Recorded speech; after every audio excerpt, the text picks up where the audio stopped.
What is up, guys? REKLEZ98 back here again, and I'm here with my who would win Senator Armstrong versus Colossus. Now, I'm sorry. I know I should have done this video a while ago, but I'm sorry. As soon as I did my gameplay video on Metal Gear Rising, as a matter of fact, if you didn't check that one out, go back and check it out. As soon as I did that, uploaded that video, I was busy for hours. I had to go to a few places. So yeah. But I'm here with it now, though. So I'm going to look up the information on my phone right here. And I'm not going to read off every single little detail, just the important stuff. Alright, so yeah, let's get started. We'll start with Senator Armstrong. So, here we go. Now, I'm not going to get to his background story. I mean, that's the thing about me. Like, I don't think background stories are that necessary when I talk about these fights. So, I mean, I really don't think they are. Unless you're really curious about them. But I don't think that... Maybe some of them, but not all of them. So, yeah. Anyways, so, again, we'll start off with Senator Armstrong. So, even before his nanotech infusion, Stephen Armstrong was considered to be quite strong. Something he acquired from his days as a college football player and as a sailor in the U.S. Navy. He was also very skilled in hand-to-hand combat, though it would seem that he preferred a much more brawl-like style of fighting. His fighting style was more along the lines of both wrestling and incorporating different football-based moves. After his nanotech infusion, Armstrong's already impressive physical abilities were amplified to powerful superhuman levels. This allowed him to almost effortlessly overpower other individuals who are already very strong to begin with, such as Sam and Raiden. It's also shown that during his final battle with Raiden, Armstrong's strength was enough to allow him to lift the large debris of Colossus and throw it at Raiden as a makeshift projectile weapon. Yeah, you saw it in my gameplay video. One of Armstrong's most prominent attributes was that his entire body was composed of nanomachines.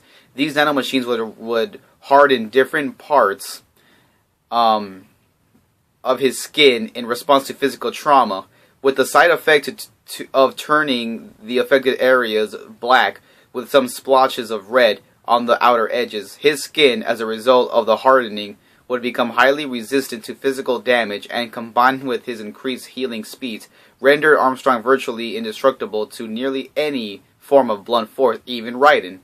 A powerfully enhanced cyborg was unable to do any serious or permanent damage to Armstrong's body because of the nanomachines hardening when Raiden attempted to strike him.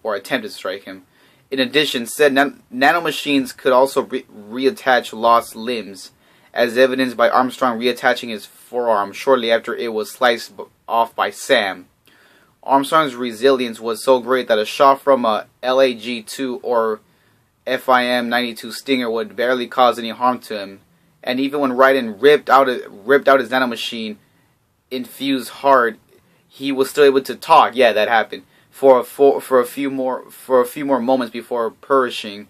Although the nanomachines were intended to harden when faced with blunt force trauma, they possess functions similar to self-repair units. They also could be activated at will, as evidenced by Armstrong frequently hardening without even taking a hit or dishing out attacks in certain areas. He could also generate fire, similar to Raiden's ability to generate lightning, using it to enhance his physical attacks, surrounding himself in an aura of fire and charging his foes, and creating powerful explosions of fire by punching the ground. Yeah, I remember that. Okay, that's good enough. Now let's get to his weaknesses. Unfortunately for Armstrong, while his nanotech infusion left him a very powerful individual, he still possessed a few weaknesses that limited his power. For one, while they're very powerful indeed, Armstrong's nanomachines seem to be incapable of reacting to sudden or rapid forms of damage. During his battle with Raiden, after his high-frequency blade was destroyed, Raiden briefly overpowered Armstrong with his fists, and because the attack was so abrupt,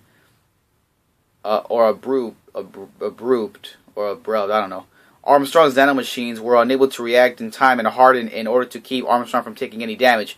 This showed that his nanomachines seemed to work best when an attack is slower or when Armstrong was prepared for and aware of the attack. Similarly, despite Armstrong bracing himself and hardening for Sam's final blow during their fight at World Marshal, he was still stunned by his rapid slice attack, indicating that even hardening his body had its limits.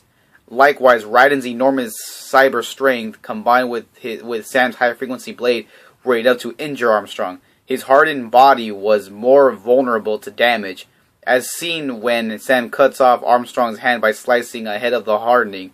However, the weakness could also be turned to Armstrong's advantage, evidenced by how his nanomachines formed a makeshift blade after the forearm was dismembered, and used it to severely injure Sam. It can be assumed that Armstrong would be significantly more vulnerable to injury if he hadn't undergone his lengthy bulk-up process. So I'm guessing I'm guessing that this guy is strong, but that he can't really survive anything. So yeah, so I think that was a lot of good enough information there.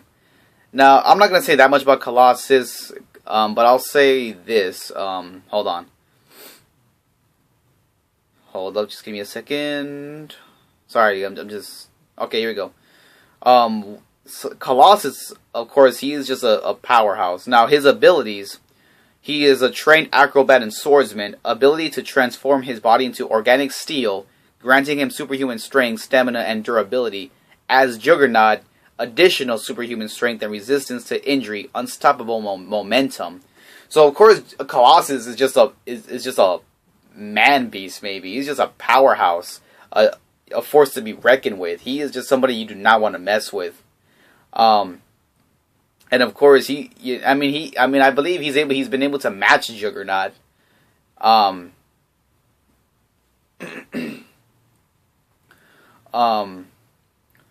anyways, with that being said, of course, it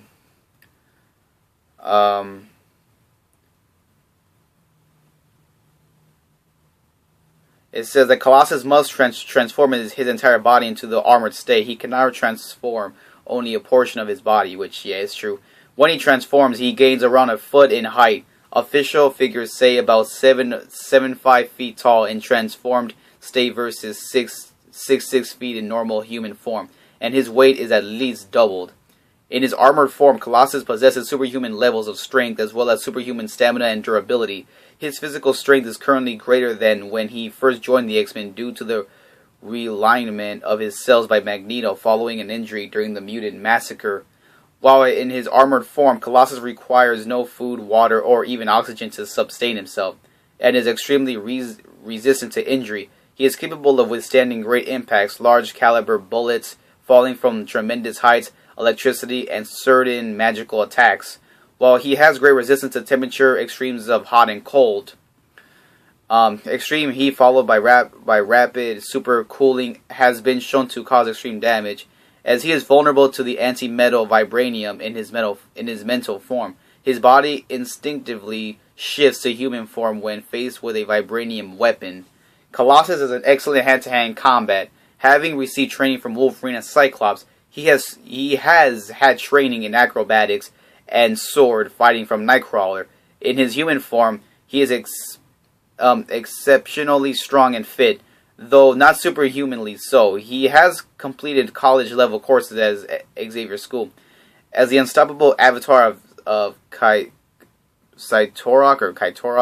Colossus gained additional superhuman strength and resistance to injury, as well as other mystical powers. Among these is the power to ignore impediments to his movement, hence the unstoppable moniker.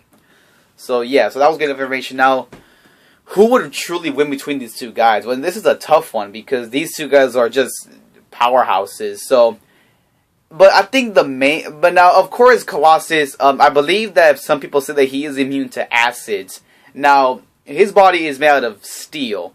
Is it strong? Is it as strong as adamantium? No. So somebody like Wolverine, I think, would be able to rip through his steel. And even Raiden can. Raiden's high-frequency blade can cut through anything, so even he can cut through Colossus. So, basically, Colossus, he may be invincible to some things, but he's not invincible to everything. But I think the main question is, what is more stronger? Steel or nanomachines? Honestly, I think nanomachines are more stronger because look how long Armstrong lasted against Raiden. Yeah, of course he was annihilated, but he was able to keep up with him for a very long time, despite Raiden's, speed and strength or strength. Yeah.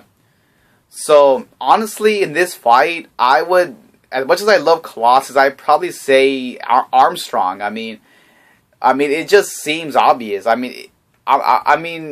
Now, yes, these two guys are powerful, so it would be very close.